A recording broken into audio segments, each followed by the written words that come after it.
हरे कृष्णा। श्रील प्रभुपाद की जय।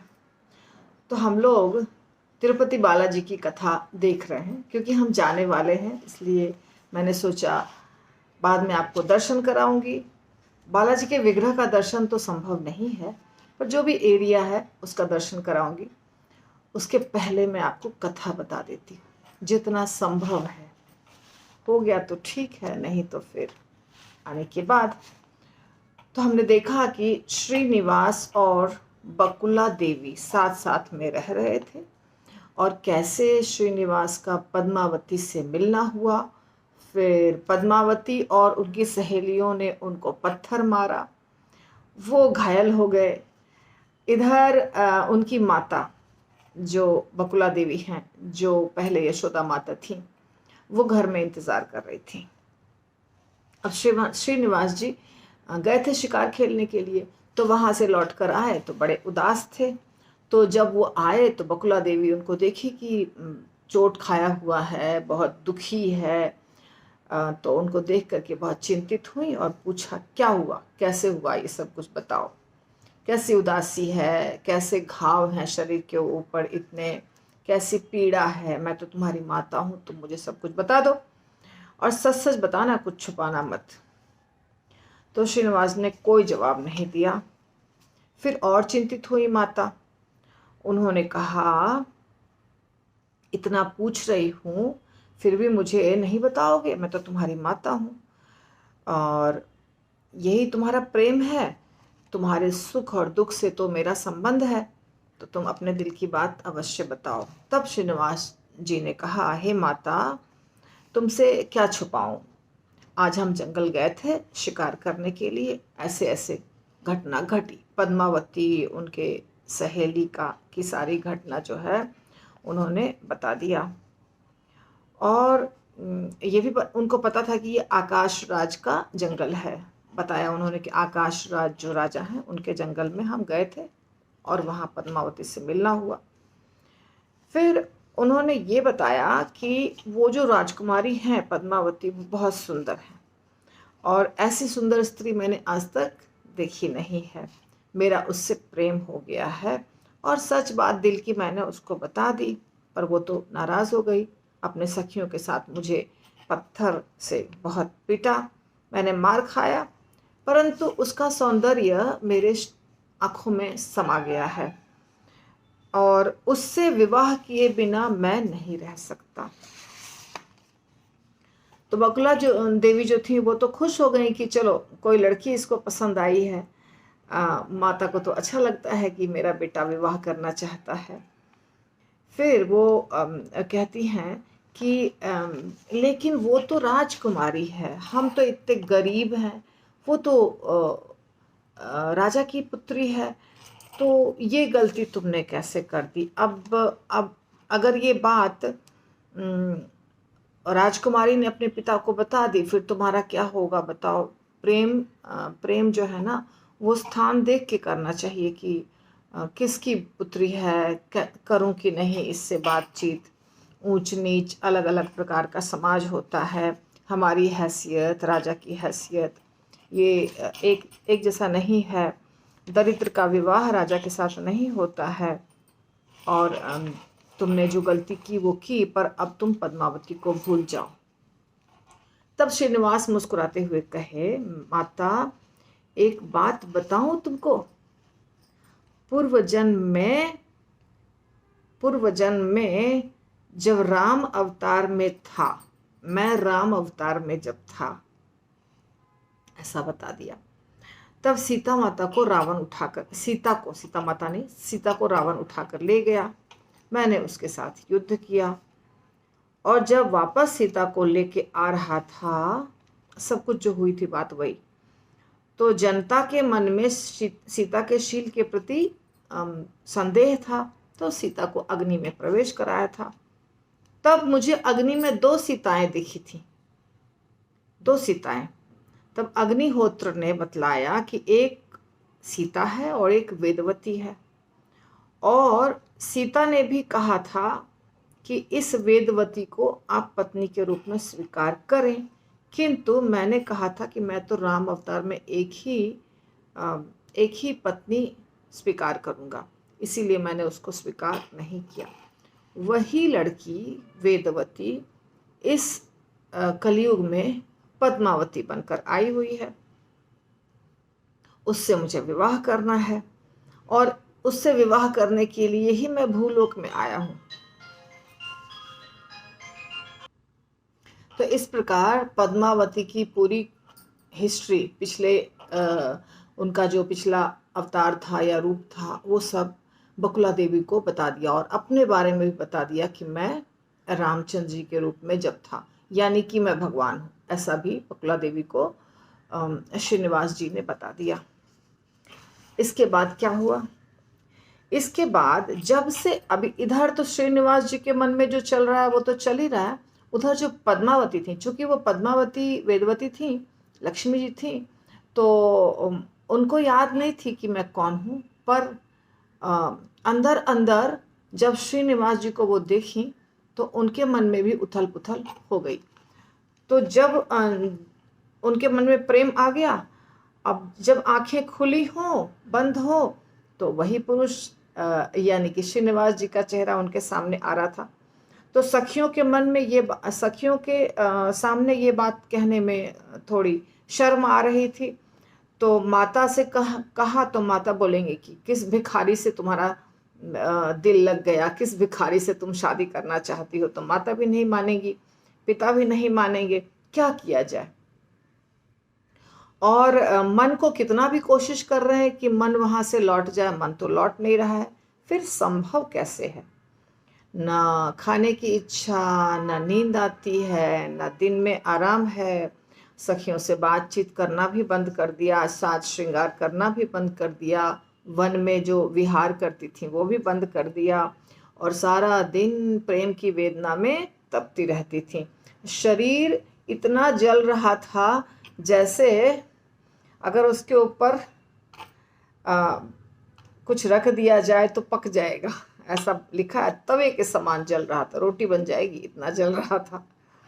पागल के समान बकवास कर रही थी। बकवास यानी गंदी बात नहीं, मतलब कुछ भी बोलना। जब व्यक्ति का भाव होता है तो वो ऐसी बातें बोलता है जो नॉर्मल स्थिति में नहीं बोलता, वैसे कर रही थी। तो आकाश राज और धरणी देवी अपने पुत्री की ये दशा देख करके बड़े दुखी हो रहे थे, व्याकुल हो रहे थे। वैद्यों को बुलाया पर कोई रोग नहीं है। तरह तरह की दवाइयाँ, सब मंत्र का उच्चारण, तावीज, ये सब कुछ ट्राई कर लिया, पर फिर भी रोग तो मन का था, शरीर का तो था नहीं। पद्मावती की बीमारी सुनकर के सब लोग बहुत चिंतित थे। कुछ लोगों ने समझा कि शायद ग्रह नक्षत्र का प्रभाव है, इसीलिए श्रेष्ठ ब्राह्मणों को बुलाया, तपस्या करवाया जाए, अभिषेक करवाया जाए, व्रत किया जाए। कोई लाभ नहीं हुआ। दिन दिन उनकी स्थिति बिगड़ते ही जा रही थी और श्रीनिवास जी की भी आंखों से निद्रा दूर। सोते जागते उपवन का दृश्य याद आ रहा था और मन मन में कह रहे थे, आहा, पद्मावती का सौंदर्य कितना अनुपम है, भूल ही नहीं सक रहा हूँ। मुझे उसके पास किराट के वेश में नहीं जाना चाहिए था। उस वेश में देख करके कोई भी स्त्री जो है वो समझेगी कि हाँ, ये कैसा गंदा है। ऐसा ही पद्मावती ने भी किया। अगर मैं अपने असली रूप में जाता तो कितना अच्छा होता, वो मुझे पसंद कर लेती, ऐसा उनको लग रहा था। उदास थे। तो बकुला देवी ने जब देखा अपने पुत्र की दशा तो उन्होंने कहा, बेटे तुम दुख मत करो, तुम चिंता मत करो, मैं आकाश राज के पास जाऊंगी और तुम दोनों के विवाह का पूरा प्रबंध करूंगी, तुम धैर्य धारण करो। और ये कह करके बकुला देवी नारायणपुर के लिए चल पड़ी। नारायणपुर श्रीनिवास जी ने सोचा कि कहीं वे लोग बकुला देवी की बात नहीं माने, इसलिए उन्होंने किराटिन का वेश ले लिया। श्रीनिवास जी ने लाल रंग की साड़ी पहन ली, गेरुए रंग का चोली पहन लिया, हाथ में तरह तरह का जो गुदना गुदाते हैं वो कर लिया। पूरा किराटिन जो होती है ना, वो जैसे जैसे वेश में रहती है वैसा वेश उन्होंने बना लिया। और बकुला देवी से पहले ही वो आकाश राज के नगरी में पहुंच गए। श्रीनिवास राजमहल के पास जाकर के और किराटिन की तरह बोलना शुरू कर दिए। तो महारानी जो थी धरनी देवी, वो किराटिन को बुलाई और उन्होंने पूछा कि मेरी बेटी बहुत उदास है कुछ दिनों से, क्या समस्या है, भविष्यवाणी अगर आप देख सकते हैं तो बताइए। किराटिन को अपने पास पद्मावती के सामने बिठाया, टोकरी के सामने बिठाया। किराटिन ने पद्मावती को टोकरी के सामने बिठाया। टोकरी लेकर आई थी ना वो, और उसमें अच्छे अच्छे मोती भरे थे और हल्दी कुमकुम था। तो ये सब किया किराटिन ने, और देवताओं से प्रार्थना की और फिर भविष्य बताने लगी। मतलब भविष्य वक्ता जो होता है उसको जो करना पड़ता है वो सब विधि विधान किया, ताकि पता चले उन लोगों को कि सच में ये किराटिन है। और फिर वो बताने लग गई, यानी कि श्रीनिवास जी बताने लग गए पूरा अच्छे से। सुनरी नारी बताऊं तेरे मन की बात मैं, भरी है इच्छा एक मन में अभी बताऊं वह बात मैं। उपवन में देखा है एक नर, चाहा है उसने तेरा प्रेम, पर तू बिगड़ पड़ी उस पर, पिटवाया उसे पत्थरों से। री नारी समझा उसे क्या, वह तो है आदि देव नारायण, तेरा मन लगा है उस पर, वह भी चाहता है तुझे, मगर बनेंगे दोनों एक जोड़ी, गलत होगी न बात मेरी। ऐसा किराटिन ने बता दिया, भविष्यवाणी कर दिया। किराटिन यानी कौन? श्रीनिवास जी, जो किराटिन बने थे।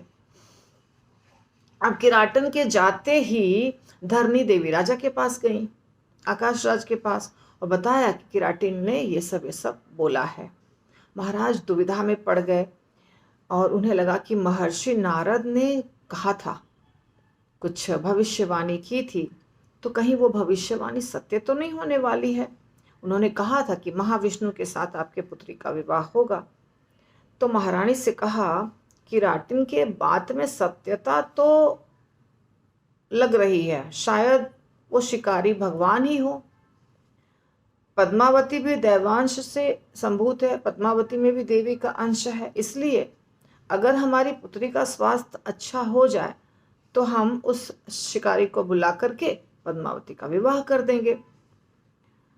तो धरनी देवी ने कहा, नहीं नहीं, ये कैसे होगा नाथ, हमने अपने पुत्री को बड़े लाड़ प्यार से पाला है, राजमहल में रही है, वो दरिद्र के किरीट हमारी सोने जैसी बेटी है, हम जंगल में चिड़ी मार के पास कैसे भेज देंगे, प्यार से तोते को पाल के रखा है, कसाई के हाथों दे देंगे क्या? ऐसा बोला।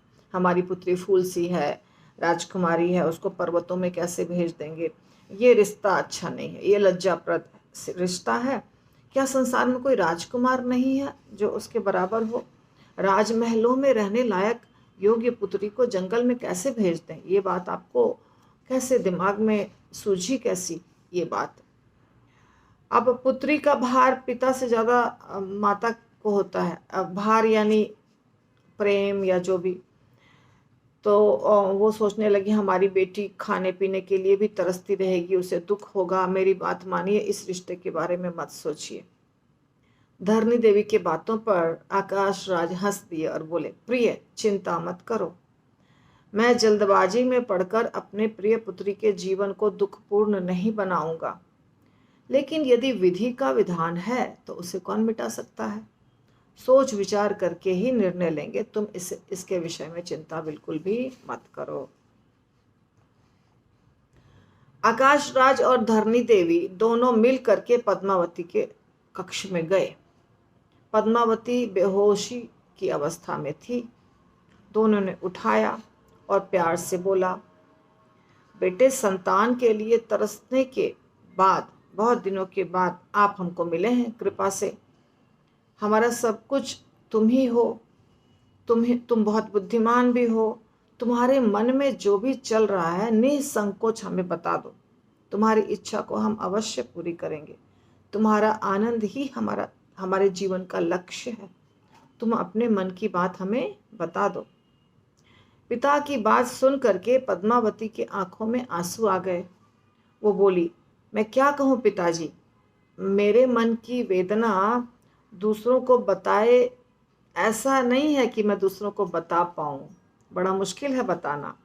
फिर भी आप माता पिता हैं, आपसे कैसे छुपाऊं। सुनिए, उस दिन उपवन में जिस शिकारी को देखा था मैंने, जिस पुरुष को देखा था, उसके ऊपर मेरा मन लग गया है। तभी से मेरे मन में ये इच्छा है कि वो मेरा पति बने। मेरे स्वप्नों में भी वो आता है। वो मानव नहीं हो सकता है। अगर आपको स्वीकार हो तो आप उस महानुभाव से मेरा विवाह कर दीजिए। इससे अधिक मैं और क्या कहूँ। ऐसा करके पद्मावती ने अपने पिता और माता को मन की बात बता दी। अब इसको सुनकर के धरनी देवी को बहुत आश्चर्य हुआ। आकाश राज संतुष्ट हुए, बोले, बेटे अब चिंता मत करो, बड़ों से सलाह करके, सुझाव लेकर के तुम्हारी इच्छा पूर्ण करेंगे हम। शेषाद्री से बकुला देवी भी पहुंच गई नारायणपुर। महाराज के अंतःपुर में प्रवेश किया। आकाश राज और धरनी देवी ने उनका आदर सत्कार किया। राजा ने कहा, माता, आप एक योगिन सी दिखाई देती हैं। आपका आगमन का क्या कारण है? आपके आगमन से हमारा घर पवित्र हुआ। आप कहाँ की रहने वाली हैं, बता दीजिए। आपका आगमन हुआ कैसे? तो बकुला देवी ने आकाश राज से कहा, राजन, आप बड़े अच्छे हैं, पुण्यात्मा हैं। आपके घर में जो पुत्री है वो लक्ष्मी के समान है, इसलिए आप सभी लोग पूजनीय हैं। अब सुन लीजिए मेरा आने का कारण। मेरा निवास है शेषाचल में, यानी शेषाद्री पर्वत पर। मेरे पास एक बहुत खूबसूरत, मेरा एक बड़ा प्यारा सा पुत्र है। 25 वर्ष का है, वो सुंदर है। उसका नाम है श्रीनिवास। कुछ कारणों से लक्ष्मी जी से दूर होकर के निर्धन अवस्था में है। मेरे पुत्र ने उपवन में आपकी पुत्री को देखा। उसने निश्चय किया कि आपकी पुत्री से विवाह करेगा। मेरे पुत्र में बड़े अच्छे लक्षण हैं। वो तीनों लोगों का स्वामी बन सकता है, बनेगा। अब हमारे पास सिर्फ एक ही चीज की कमी है, धन और संपत्ति। धन संपत्ति नहीं है। इन सब बातों को बता करके आपसे विनती कर रही हूं कि आप अपने पुत्री का हाथ मेरे पुत्र के हाथ में दे दीजिए। आपकी पुत्री सुखी रहेगी। और ये जो आपकी पुत्री है, ये भी देवी अंशों से संभूत है। ये साधारण मानव कन्या नहीं है। मेरी बात पर विश्वास रखिए और प्रस्ताव को स्वीकार कर लीजिए। बकुला देवी की बात को सुनकर के आकाश राज को बहुत आश्चर्य हुआ और वो कहे, माई, आपकी बातों से हमें बड़ा आश्चर्य हो रहा है। हमें यह सब सुनकर बड़ा संतोष हुआ है और आश्चर्य भी हुआ, परंतु हम बड़े बूढ़ों से सलाह करेंगे, सुझाव लेंगे, फिर आपके पास हम उत्तर भेज देंगे। जो भी उत्तर हमें हमारे सब बड़े बुजुर्ग बोलेंगे, उसके आधार पर हम आपको जवाब भेज देंगे।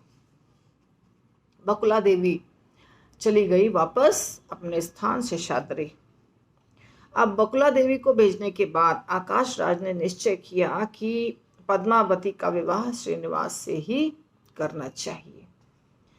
किंतु श्रीनिवास के वास्तविक स्थिति को जाने कैसे, वो कौन है? तो उन्होंने अपने भाई को बुलाया, जिसका नाम था तोंडमान, है ना। हमने शुरू में देखा था ना, तोंडमान नाम का उनका भाई था। और उससे पूछा, उससे बात किया भाई से कि क्या करें, विवाह करना है पद्मावती का। एक वर है, श्रीनिवास नाम का, शेषाद्री पर रहता है, पर हमें मालूम नहीं है वो वास्तव में कौन है। तो शुक योगी को बुलाकर हम पूछते हैं, जो भी होगा वो हमें साफ साफ बता देंगे, संदेह दूर हो जाएगा हमारे मन का।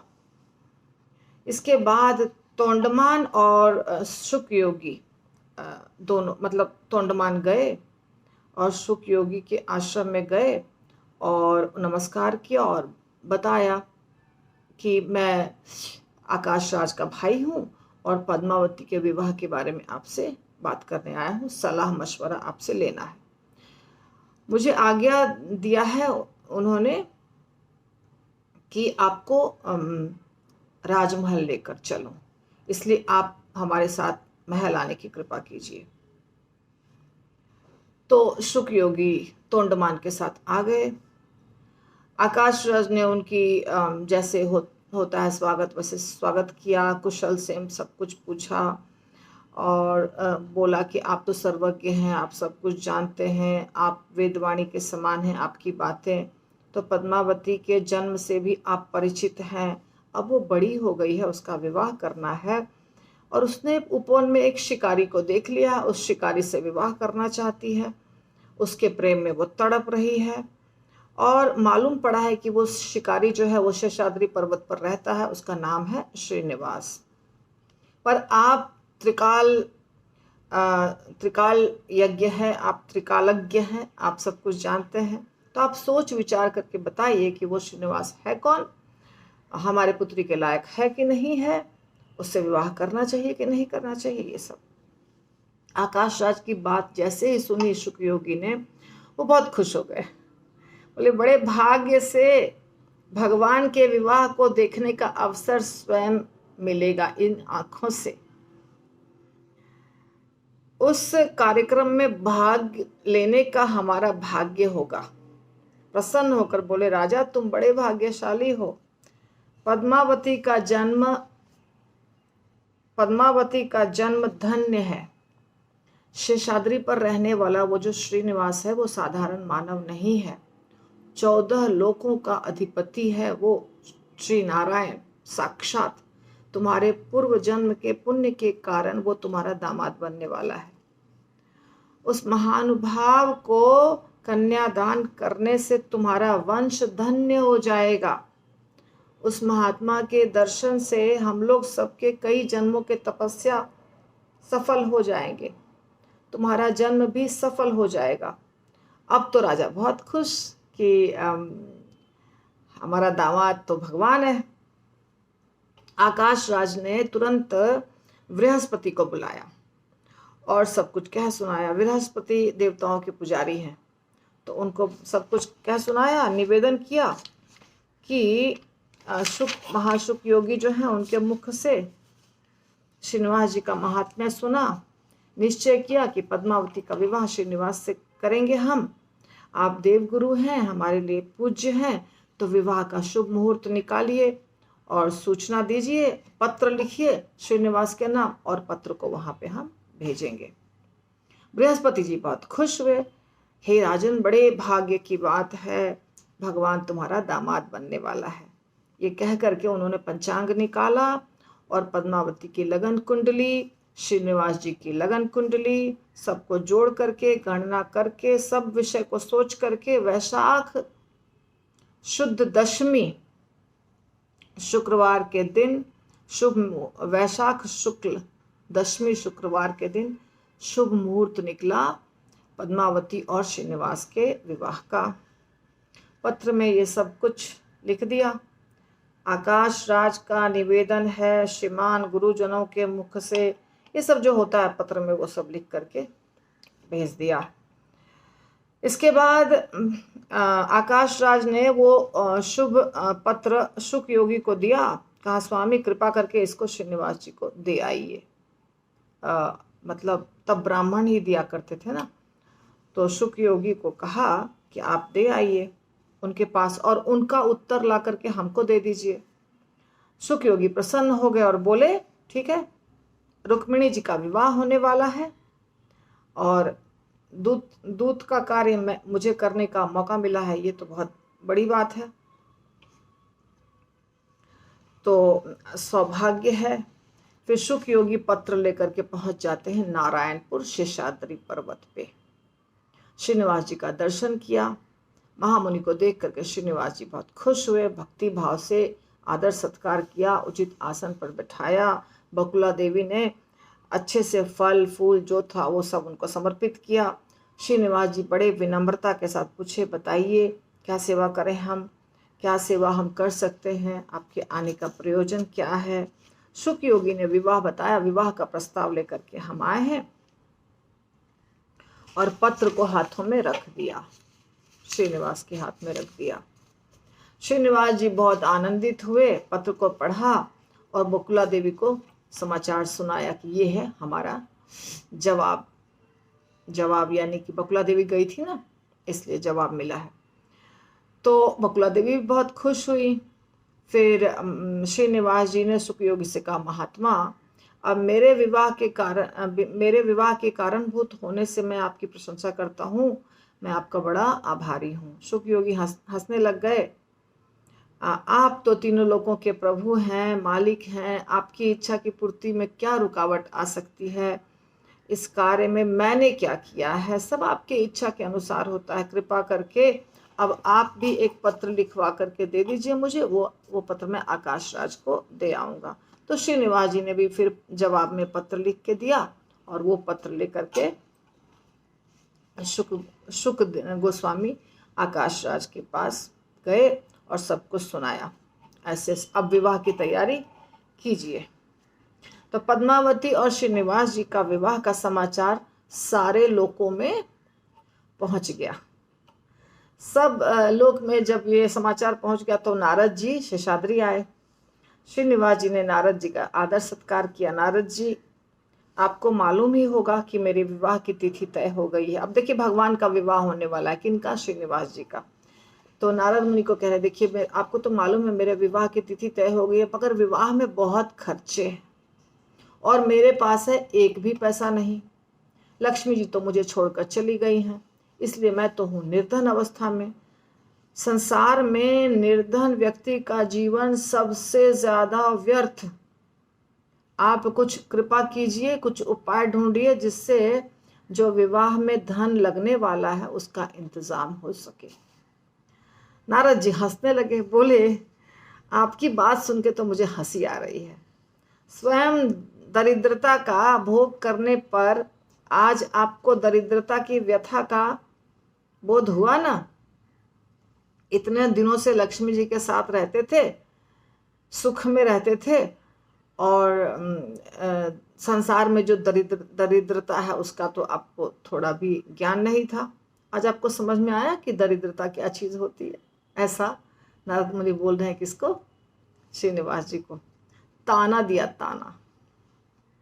तो नारद जी का ताना जब गया तो फिर उसके बाद कहे श्रीनिवास जी, नारद जी, मरे हुए को सांप से फिर मारने से क्या फायदा, मरा हुआ तो हूं पहले से ही, अब ऊपर से क्या मार के आप कर लेंगे, मैं बड़ी दुर्दशा में हूं। ऐसा उपाय कीजिए जिससे मेरे कार्य में कोई बाधा न पड़े, सब कार्य हो जाए अच्छे से। तो आप उपाय करके मेरा बेड़ा पार लगाइए। श्रीनिवास जी की बातें सुनकर के नारद मुनि कहा, ठीक है करूंगा। ऐसा कह करके उन्होंने शंकर, इंद्र, अग्नि, कुबेर, चंद्र, सूर्य, नवग्रह सबको बुला लिया और एक मीटिंग रखा। सब देवताओं की मीटिंग हुई और उसमें कुबेर जी से नारद मुनि ने कहा, सारा धन तो आपके पास है, आप धनराज हैं, समस्त सृष्टि में आपसे ज्यादा भाग्यवान कोई नहीं है धन के मामले में। आज एक बहुत अच्छा कार्य होने वाला है, विवाह होने वाला है, तो सुनिए, वैशाख मास के शुक्ल पक्ष के 10वीं को ये विवाह होने वाला है, श्रीनिवास जी का और पद्मावती का। तो वो ये विवाह जो है सारे लोगों के लिए कल्याणप्रद है, लेकिन इसमें खर्च करने के लिए धन नहीं है, एक भी पैसा नहीं है। अब आप पर्याप्त धन श्रीनिवास जी को दे दीजिए, बाद में आपको सूद सहित वापस करेंगे श्रीनिवास जी। तो बड़ा पुण्य का कार्य है, तो आप धन दे दीजिए। कुबेर जी तो खुश हो गए, बोले इससे ज्यादा मुझे और क्या चाहिए। मुझे जब सूद मिल जाएगा तो बस ठीक है, मैं इन्वेस्टमेंट करने के लिए तैयार हूँ। तो बोल रहे हैं मैं तो धन्य हो जाऊंगा स्वामी की सेवा करके, जितना धन चाहिए उतना मैं दूंगा। श्रीनिवास जी ने एक पत्र लिख दिया कि मैंने कुबेर जी से अपने विवाह के खर्च के लिए 1,14,00,000 रुपए लिए हैं, उन्हें मैं सूद के साथ लौटाऊंगा। 1,14,00,000, आप सोच लीजिए उस समय लिख करके दिया श्रीनिवास जी ने। और उसके ऊपर सिग्नेचर कितने लोगों ने किया? ब्रह्मा जी ने, शिव जी ने और बहुत सारे लोगों ने, अश्वत्थ ने। विवाह के समय विवाह के समय आऊंगा ऐसा वचन दे करके सब चले गए। मीटिंग खत्म हो गई, सब चले गए। श्रीनिवास ने विश्वकर्मा जी को बुला के बता दिया विवाह के समय जो चाहिए, सुंदर महल है, जल यंत्र है, जो जो चीज सब आपको बनाना है, ऐसा ऑर्डर दे दिया। और पूरा पर्वत को सजाना है, शेषाद्री पर्वत को। अब विवाह के लिए पर्याप्त धन जुट जाने पर कि अब धन की तो व्यवस्था हो गई, श्रीनिवास जी संतुष्ट हो गए। विश्वकर्मा जी सब जितना बनाने का कार्य है वो कर देंगे, मतलब सजावट जो है वो कर देंगे। सारी तैयारियां हो गई। विवाह का मुहूर्त नजदीक आ रहा था। श्रीनिवास जी ने बकुला देवी से कहा, यानी कि अपनी माता से, विवाह का मुहूर्त नजदीक आ रहा है, बारात में हमारे रिश्तेदारों को आना चाहिए, तो किनको किनको बुलाना है? बकुला देवी ने कहा, 14 लोगों के लोग तो तुम्हारे रिश्तेदार हैं, ऐसा कौन है जो तुम्हारा रिश्तेदार नहीं है? सबको आना चाहिए। तो श्रीनिवास जी प्रसन्न हो गए और न्योता लिख दिया और गरुड़ जी को बुलाया। गरुड़ जी आ गए तुरंत। तो श्रीनिवास जी ने उन्हें आज्ञा दिया, तुम वायु के वेग से जाओ, समस्त लोगों के स्वामी को, सबको निमंत्रण दे करके आओ, सब मेरे विवाह में सम्मिलित हो। गरुड़ जी ने कहा ठीक है, और चल दिए। सब लोग विवाह में भाग लेने की तैयारी करने लग गए। ब्रह्मा, सरस्वती, पार्वती माता, परमेश्वर, सची, इंद्र, तारा, बृहस्पति, अग्नि, यम, वरुण, वायु, कुबेर, सूर्य, चंद्रमा सब अपने अपने परिवारों के साथ निकल पड़े श्रीनिवास के विवाह को देखने के लिए। तुम्बुर, नारद, वशिष्ठ, अग्नि, भारद्वाज, गौतम, जमदग्नि, भृगु, सुत, शौनक सब महामुनि अपने अपने धर्म पत्नियों के साथ और शिष्यों के साथ और अनेकों ब्राह्मणों के साथ में रंभा, उर्वशी, मेनका, अप्सराएं, गरुड़, गंधर्व, यक्ष, किन्नर, किमपुरुष, समस्त देवता, समस्त लोगों के जन शेषाद्री पर्वत पर आ गए। उनके रहने का, खाने का सारा इंतजाम विश्वकर्मा जी ने किया खूब अच्छे से। बारातियों के लिए भोजन का प्रबंध किया अग्निदेव ने। कुबेर ने नूतन वस्त्र और गहने दिए। वायुदेव ने सुगंध द्रव्य, इत्र इत्यादि दिए। इंद्र बारातियों के अगुआ बने। वशिष्ठ मुनि जो है वो बारात निकलने की पूरी तैयारी करने लग गए। ब्रह्मदेव ने बतलाया कि बारात निकलने से पहले वर का मंगल स्नान होना चाहिए। तो बकुला देवी, सरस्वती, अरुंधति, वो सब स्त्रियां थीं, वो सब स्त्रियों ने मंगल स्नान का प्रबंध किया। सुगंधित गुलाब का जल कलश में रख करके श्रीनिवास जी को रत्न के सिंहासन पर बिठाया, उनकी मंगल आरती की, मंगल वाद्य यंत्र बजे, चंदन पर तिलक लगाया, गाल पर काजल लगाया और पीला वस्त्र पहनाया। तब सारे लोग विवाह के लिए निकल पड़े। श्रीनिवास जी को गरुड़ जी के ऊपर बैठाया, वो उनका वाहन है। हंस पर बैठे, ब्रह्मा जी नंदी पर बैठे, शंकर जी ये बारात है। हाँ, और उसके साथ साथ इंद्र अपने अपने सारे वाहनों पर, सारे देवतागण, महर्षिगण, स्त्रियां पालकियों में ऐसे मंगल वाद्य बजाते गए और रंभा आदि नृत्य करते गए, गंधर्व आदि गीत गाते गए। मुनि सब श्लोकों का जो उच्चारण होता है, स्वस्ति वाचन, वो कर रहे थे। और इस प्रकार शेषाद्री पर्वत से उतर के नारायणपुर की ओर चल दिए। ये पूरा बारात बीच में पद्म तीर्थ के पास शुक योगी का आश्रम था, और शुक योगी के आश्रम जब सुने कि बारात यहाँ आई है तो वो श्रीनिवास जी से मिलने गए। विनती की, हे स्वामी, वर वेश में सज्जित आपको देख करके मेरे जो नयन है ना वो सफल हो गए। मेरा निवेदन है आप यहाँ थोड़ा रुकिए और मेरे आतिथ्य को स्वीकार कीजिए। श्रीनिवास जी का, स्वामी आप हमारे लिए परम पूज्य हैं, आपकी बात को हम कैसे टाल सकते हैं, पर इतने लोगों का प्रबंध आप कैसे करेंगे खाने पीने का। तो सुख जी ने कहा, आपकी कृपा बनी रहेगी तो क्या मुश्किल है, बहुत आसान है।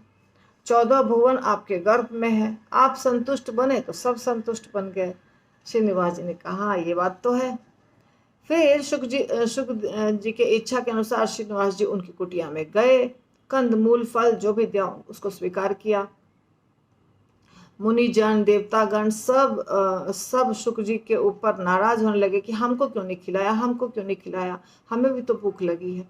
किंतु श्रीनिवास जी जब कुटिया से बाहर निकले और डकार लिए, उनके डकार लेते ही सबका पेट भर गया। जैसे आपने ये लीला देखी थी दुर्वासा मुनि वाले में कि भगवान कृष्ण ने खाया, द्रौपदी के बर्तन में लगा हुआ साग, और दुर्वासा मुनि और उसके सारे शिष्यों का पेट भर गया। तो वैसे ही भगवान ने खाया और सबका पेट भर गया। तब आकाश राज की राजधानी पहुंचे सब नारायणपुर। बड़े ठाट बाट से सजाया गया था, जैसे स्वर्ग हो वैसा लग रहा था। पद्मावती देवी को मंगल स्नान कराया, जैसे यहाँ पे कराया था श्रीनिवास जी को, वैसे पद्मावती को बहुमूल्य वस्त्र पहनाया, तरह तरह के गहने पहनाए, पूरा अलंकृत किया। साक्षात लक्ष्मी जी के समान दिखाई दे रही थी। श्रीनिवास जी के आगमन को सुन करके आकाश राज आगवानी करने के लिए निकल पड़े। पद्मावती और श्रीनिवास का दर्शन कराया गया। अब शादी में जो होता है वो विधि विधान है, ठीक है। इसके बाद उनको सुंदर महल में ठहराया गया, बारात को दूसरे महल में ठहराया गया, पूरा वर्णन है शादी का। भोजन कराया गया, फिर आनंद विनोद की बातें हुई। उसके बाद पुरोहितों के अनुसार विवाह के सभी आवश्यक वस्तुओं का प्रबंध कराया गया। पूजा सामग्री, फल फूल, हल्दी, कुमकुम इत्यादि जितनी चीजें होती हैं। दूसरे दिन प्रातःकाल आकाश राज सबके साथ वहां गए। वशिष्ठ मुनि के आदेश के अनुसार वर की पूजा हुई, और फिर चंदन तांबुल सब अर्पित किया गया, बहुमूल्य वस्त्र अर्पित किया गया, और नियम से उनकी पूजा हुई। श्रीनिवास जी को गजेंद्र पर बिठाकर विवाह स्थल की ओर लेकर चले। ब्रह्मा आदि देवता, मुनिगण, पुण्य स्त्रियां सब थी साथ में बारात के। मंगलवाद्य बज रहे थे। जुलूस पहुंचा राम के मंदिर। द्वार पर श्रीनिवास जी की आरती हुई। उसके बाद श्रीनिवास जी के अत्यंत सुंदरता के साथ सजाया हुआ उनका मंडप था। सुवर्ण का आसन था, उस पर बैठाया गया। वशिष्ठ मुनि मंत्र पढ़ने लग गए। धरणी देवी के पवित्र पुष्करणी जल डालते समय आकाश राज ने स्वामी के चरण धोए, फिर अपने पत्नी के ऊपर छिड़का। वर पक्ष से वशिष्ठ जी और वधु पक्ष से बृहस्पति जी, ये दो पुजारी थे। वधु पक्ष से बृहस्पति जी, वर पक्ष से वशिष्ठ मुनि रामचंद्र जी के लीला में जो थे वही मंत्र पढ़ने लग गए दोनों। और धरणी देवी के पवित्र जल डालते समय आकाश राज ने अपने हाथों से पद्मावती को श्रीनिवास जी के कर कमलों में समर्पित किया, कन्यादान। वशिष्ठ जी ने वधू वर को पवित्र कंकण बांधे। शुभ मुहूर्त में विवाह की विधियां संपन्न हुई। देवताओं ने फूलों की बारिश की, महामुनियों ने आशीर्वाद दिया, पुण्य स्त्रियों ने गीत गाए। इस दृश्य को सुन के सबका जीवन सफल हुआ। और आप लोग जो सुन रहे हैं आपको भी बहुत फायदा होगा। जो भगवान के विवाह की बात सुनता है उसको बहुत फायदा होता है, भक्ति बढ़ती है। तो आज की कथा यहीं तक। अच्छा लगता है तो क्या करेंगे, लाइक शेयर और सब्सक्राइब। लाइक मतलब ऐसे, शेयर मतलब दूसरे को भेजना, और यदि नहीं सब्सक्राइब किए हैं तो सब्सक्राइब। हरि बोल।